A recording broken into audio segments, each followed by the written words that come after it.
Bismillah. Un attelage conduit par Jasper les attendait dehors. La malle de Tabrizia se trouvait à l'arrière. Le regard meurtrier de la jeune femme fit frémir le serviteur.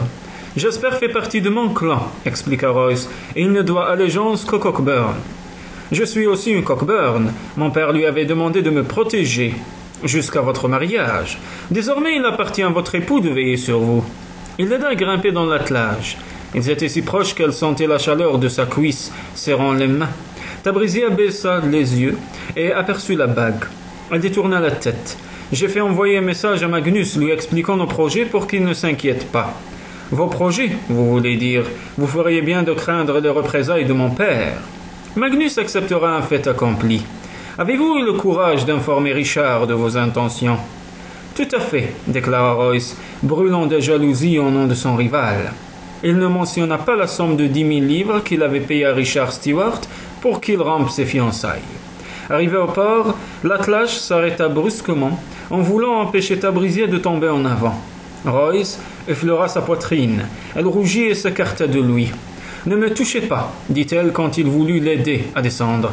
Il ne lui obéit pas, mais il était fou de rage. Une demi-heure jusqu'à la marée, capitaine, dit un marin. Ça suffira, grommela Royce en refermant la porte de la cabine derrière eux. Ça suffira pourquoi? Pour vous expliquer la situation, madame. Vous resterez seule pendant que je sortirai la sorcière des mers de l'estuaire de la Tamise. À mon retour, ce mariage sera consommé. Je vais vous posséder une seule fois. Ensuite, je vous laisserai tranquille. Ne vous inquiétez pas, ajouta-t-il pour l'humilier. Après ce soir, je trouverai mon plaisir ailleurs. Sachez que je n'aurai que l'embarras du choix. Je ne vous demande qu'une chose, ne m'importunez pas. À une condition, quand nous serons au château, vous ne laisserez rien transparaître de nos différends. Je refuse d'être ridiculisé devant ma famille et mes domestiques. En leur présence, vous jouerez à l'épouse aimante et dévouée.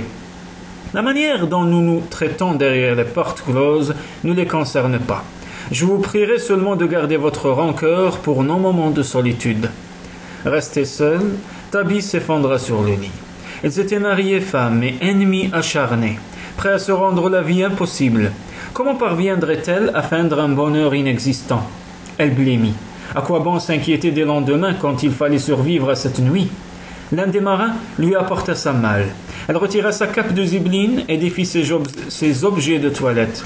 Dans le miroir du cabinet laqué noir et rouge, elle vit ses grands yeux effrayés. Lentement, elle retira la couronne, devenue inutile. Elle rafraîchit son front et ses joues brûlantes, brossa ses cheveux emmêlés, puis patienta les mains croisées. Elle ne lèverait pas le petit doigt pour l'aider et se battrait bec et ongles pour le repousser. Les boiseries en ébène luisaient à la lumière des lanternes. Sous ses pieds, le tapis oriental avait plusieurs centimètres d'épaisseur et les brasseros dégageaient une douce chaleur. Sur les draps en satin noir, sa robe blanche créait un contraste saisissant. L'atmosphère était imprégnée de santal, le parfum de Royce. Quand il ouvrit la porte, le cœur de Tabrizia fit un bond dans sa poitrine. Elle garda la tête haute. « Ma reine de cœur, dit Royce d'un air moqueur, en remarquant qu'elle n'avait retiré que sa couronne. Son regard améthyste continuait à le défier. En riant, Royce se dévêtit. Tabrizia était prise à son propre piège. Devait-elle continuer à le dévisager d'un air hautain ou baisser les yeux? Il enleva son pourpoint, sa chemise blanche, défit le ceinturon où pendait son poignard. D'un coup de pied, il retira ses longues bottes noires, puis ses hautes chausses. Les cils de Tabrizia s'abaissèrent. La pudeur sied toujours à une mariée, se moqua-t-il. Il était nu, excepté l'émeraude à son oreille, et elle rougit. Vous êtes plus fort que moi, mais je me battrai. D'accord, si ce que vous souhaitez. Nous avons toute la nuit. Tabrizia reculait pas à pas. Pas alors qu'il avançait vers elle, un sourire moqueur aux lèvres. Il la coinça dans un angle et la saisit aux épaules. Crachant et mordant comme un chat sauvage, elle le martela de ses poings. Elle lui emprisonna les mains dans le dos et l'attira contre son corps puissant. Le regard brûlant, il lui arracha sa robe. Elle parvint à lui échapper pendant qu'il admirait ses dessous de soie. À bout de souffle, elle réprima un sanglot. Il la rattrapa, fasciné par les seins serrés dans le corset. D'une main, il lui arracha ce qui lui restait de vêtements. Elle était nue. La soulevant comme si elle était une plume, il la jeta sur le lit et s'écroula sur elle, écrasant son corps sous le sien. Elle tremblait, le souffle court, et son cœur battait à tout rompre. Il patienta, attendant qu'elle cesse de gigoter. Épuisée, elle demeura enfin immobile, les yeux fermés.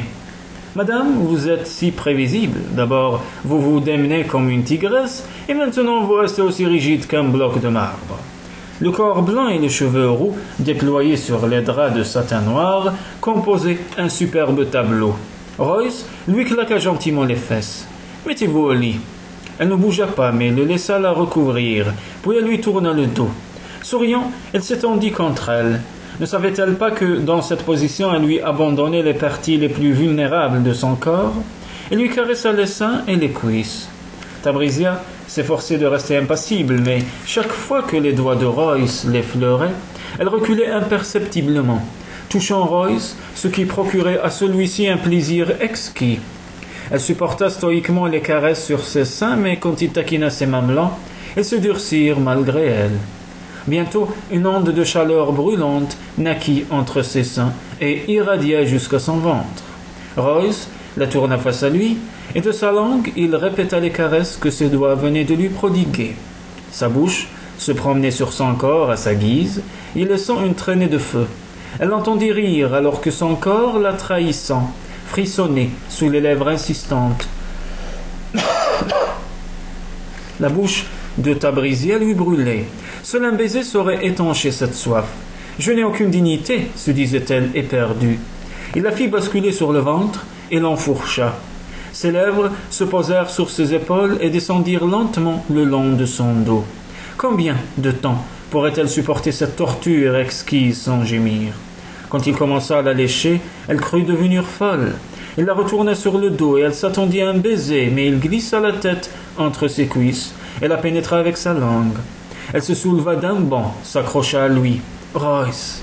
Délicatement, elle la recoucha sur les oreillers et la pénétra d'un seul élan. La douleur fulgurante lui coupa le souffle. Elle saisit un de ses mamelons entre ses dents, l'agaçant sans répit, le prenant, le laissant, le prenant encore. Tabrisia sentit naître comme une impatience entre ses cuisses. Royce plongea au plus profond d'elle-même et se mit à bouger sans hâte. Prolongeant indéfiniment l'attente, l'amenant au seuil de la jouissance, puis l'en éloignant, secouée de sanglots, elle l'implora, et il finit par céder à ses suppliques.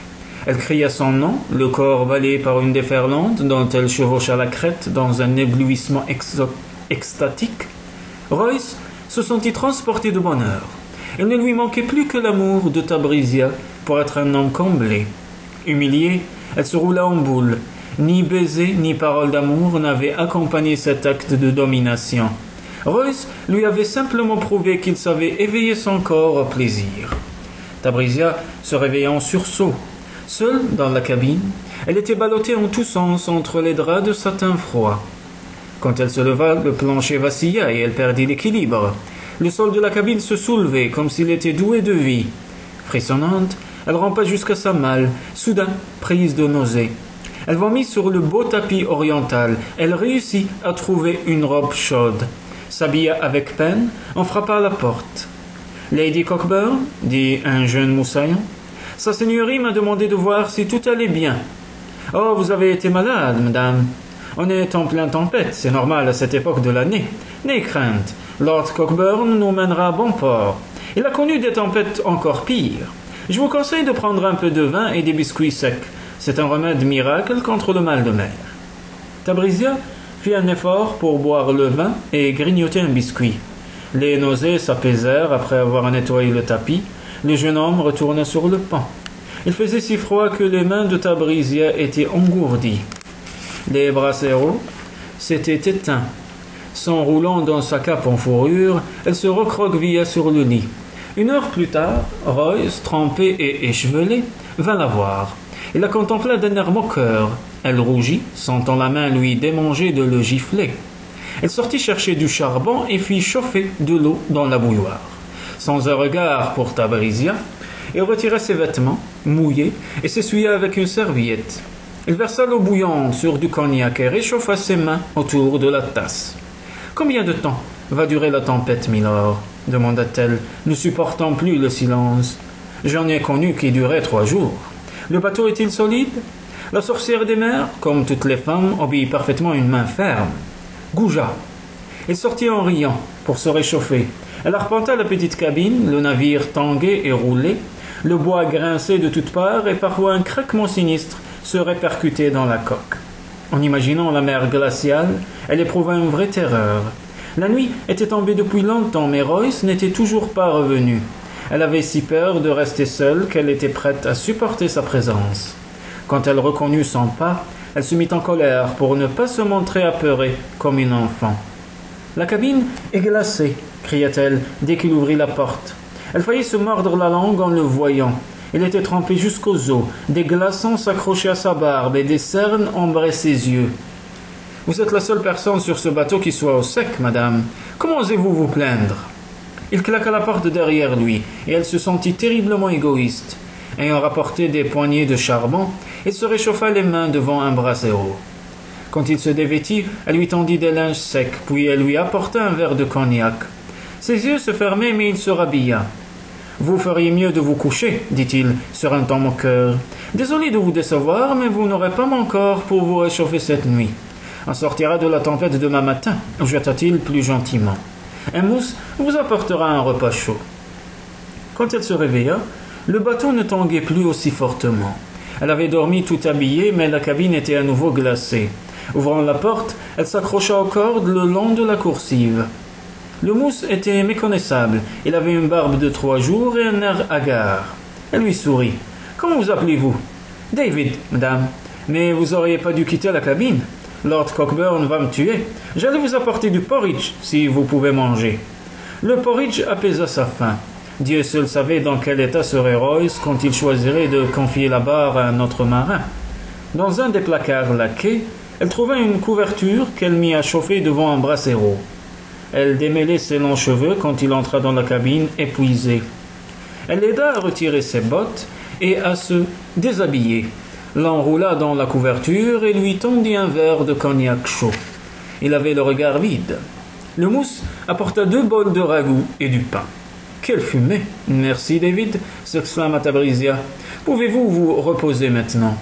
Le capitaine m'a permis de dormir hier soir, c'est à son tour. »« Je vais dîner au lit, » dit Royce. « Vous savez tous les séduire, n'est-ce pas, madame ? M'accusez-vous de flirter avec ce garçon ?» Mais il s'était endormi, le verre de cognac à la main, le bol de ragoût oublié sur le plateau. Elle posa son repas à côté du brasero pour le garder au chaud et se jeta sur la nourriture. Sa conscience lui interdisait de prendre la part de Royce. Quand il se réveillerait, il aurait une faim de loup. La nuit tomba, mais Royce continua à dormir. Elle retira sa robe et se glissa dans le lit sans le réveiller. Le lendemain matin, quand David apporta le petit déjeuner, Royce dormait encore. La tempête a-t-elle recommencé ? S'inquiéta-t-elle en voyant que David était mouillé. Non, mais il pleut à verse. Nous recueillons la pluie dans des tonneaux. En désirez-vous, madame ? Oh oui, Lord Cockburn et moi-même avons besoin de prendre un bain. David rougit jusqu'aux oreilles. Il pense que nous prenons notre bain ensemble, se dit Tabrisia tout aussi gêné. Sa vigueur retrouvée, Royce se leva d'un banc, dévora le petit déjeuner ainsi que le ragoût de la veille. Avant de monter sur le pont, examiner les dommages occasionnés par la tempête. Le soir, elle dîna seule. David et un autre matelot lui apportèrent des seaux d'eau. Elle sortit la baignoire de sa cachette, mais sa joie fut de courte durée car Royce revint passer la nuit. Il donna à ses hommes pour consigne de ne pas les déranger. « Pourquoi leur avez-vous laissé croire que nous allions prendre un bain ensemble ?» demanda-t-elle agacée. « N'est-ce pas prévu, madame ? Espèce de... Ne dites rien qui m'obligerait à vous punir. Puisque je suis un gentilhomme, je vous permets de vous baigner la première. Sortez d'abord. Madame, j'ai passé suffisamment d'heures sur le pont aujourd'hui. Vous n'espérez tout de même pas que je vais prendre mon bain devant vous. Dois-je vous rappeler que ces seins, ce ventre et ces fesses que vous répugnez à me montrer m'appartiennent ? Ce navire vous appartient, rétorqua Tabrisia, furieuse de cette arrogance. Votre château vous appartient. Mais moi, je ne vous appartiens sûrement pas, milord. Voulez-vous que je vous le prouve ? L'eau refroidit. Si vous n'êtes pas dans votre bain dans 2 minutes, c'est moi qui le prendrai et vous pourrez vous en passer. À regret, Tabrisia se dévêtit en lui tournant le dos. Le contact de l'eau lui fit fermer les yeux de bonheur. Quand elle levait le bras pour s'éponger, Royce admirait les douces épaules et la courbure de son sein. La lumière éclairait les boucles de feu. Il voulait lui faire l'amour. Quel imbécile! Pourquoi lui avait-il dit qu'il la laisserait tranquille? C'était impossible de ne pas la désirer. Ne voulant pas être égoïste, Tabrisia sortit bientôt du bain. Elle enfila sa camisole et se cacha le visage dans les draps pour ne pas le voir nu. Elle ne lui faisait pas confiance. Les minutes passèrent sans que Royce fît un geste. Elle soupira soulagée. Déçue, sale démon, grogna-t-elle entre ses dents. Il éclata de rire. Il fallut encore une semaine pour atteindre l'Écosse. Les jeunes mariés ne furent sauvés l'un de l'autre que parce que Royce passait beaucoup de temps hors de la cabine. Dès qu'ils se retrouvaient, il provoquait la colère de Tabrisia. Un soir, il resta dans la cabine à étudier des cartes marines. Elle s'approcha curieuse. Il allait lui caresser la main quand elle traça du doigt le contour des îles Orcades. Saisi par une jalousie farouche, il faillit la gifler. Jasper lui avait juré que Tabrisia ne s'était jamais trouvée seule plus de 2 minutes avec Richard Stewart. Mais Royce était même jaloux de ses pensées. « Vous auriez détesté les Orcades, dit-il sèchement. C'est une contrée froide et austère. » Étonné par cette colère inattendue, Tabrisia se demanda ce qui l'avait provoqué. Le jour de leur arrivée, Tabrisia se sentit de nouveau heureuse. Elle avait hâte de revoir la famille, seule consolation de son triste mariage. Secrètement, elle était soulagée de revenir à Cockburn Spat plutôt que de naviguer vers le lointain archipel où régnait Richard Stewart. « Merci de vous être occupé de moi, dit-elle à David avec un sourire. « J'aurais besoin d'un ami au château. Voulez-vous être mon ami, David ?»« Je suis fidèle à Lord Cockburn, dame, et cette loyauté s'étend à vous, bien sûr. »« Cher David, ce n'est pas ce que j'espérais, mais je vous remercie. » Drapée dans sa cape de Zimmeline, elle monta sur le pont. Royce l'aida à prendre place dans la barque. « Je vous veux à mes côtés quand nous leur apprendrons la nouvelle, dit Royce, lui saisissant la taille dans un geste possessif.